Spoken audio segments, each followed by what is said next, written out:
Le Toyota RAV4, dont la première génération a été lancée dans les années 90, a été l'un des précurseurs de cette vague actuelle des SUV.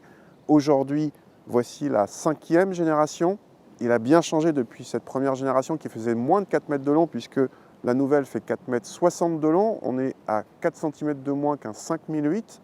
Le design a pas mal changé par rapport à la 4e génération. On est plus dans quelque chose de costaud, de viril.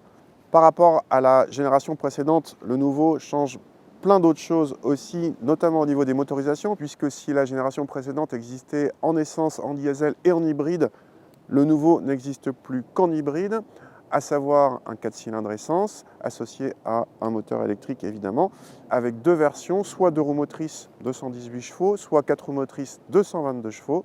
Notre modèle d'essai est en 2 roues motrices et on a droit ici à une finition haut de gamme, collection, très bien équipée.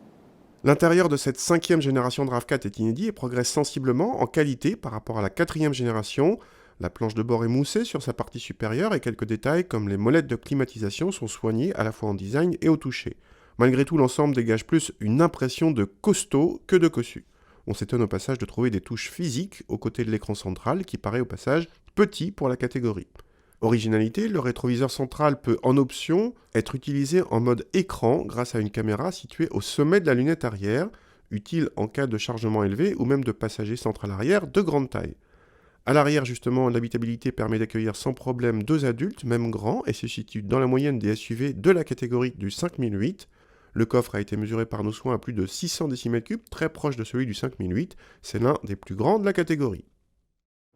Avec 218 chevaux, on aurait pu penser que ce RAV4 serait plutôt dynamique, en tout cas en termes de performance. Il n'en est rien. Ces 218 chevaux sont avant tout agréables en relance, en couple, même si les performances sont tout à fait correctes. On est à moins de 9 secondes pour le 0 à 100 et 30 secondes pour le 1000 mètres départ arrêté. Donc ça suffit à être bien, mais vraiment pas de prétention sportive.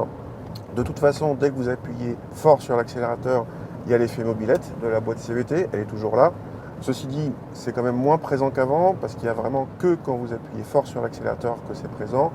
Dans quasiment toutes les autres circonstances de conduite, on n'entend pas ou peu le moteur. Pour la partie châssis, si on compare ce RAV4 à un 5008, c'est cruel, parce qu'un 5008 est quand même beaucoup plus dynamique, beaucoup plus agréable à conduire.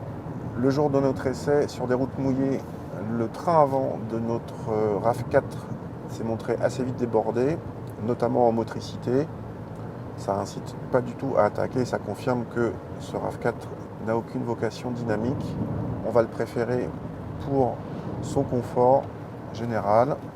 Et malgré son gabarit, c'est presque en ville que ce RAV4 hybride se montre le plus agréable, avec la boîte sans aucun à-coup et la fée électricité très présente. Bonne nouvelle du côté des consommations, ce RAV4 hybride est effectivement nettement plus sobre que ses concurrents thermiques essence ou diesel, analogue en performance. L'homologation reste d'ailleurs loin du malus écologique. En tarif, le RAV4 débute à 35 000 € avec d'office la même motorisation que notre modèle d'essai, mais en finition d'entrée de gamme. Les 4 roues motrices, dont les roues arrière sont entraînées par un moteur électrique supplémentaire, coûtent 2 000 € de plus. Notre modèle d'essai en finition haut de gamme monte à 45 000 € avec un équipement complet. Le concurrent le plus proche est le Honda CR-V hybride de 184 chevaux, dont les tarifs sont assez proches à équipement équivalent. On peut également citer le Mitsubishi Outlander dans des gammes de puissance et de prix assez proches, mais il s'agit d'un hybride rechargeable alors que le RAV4 est un hybride simple.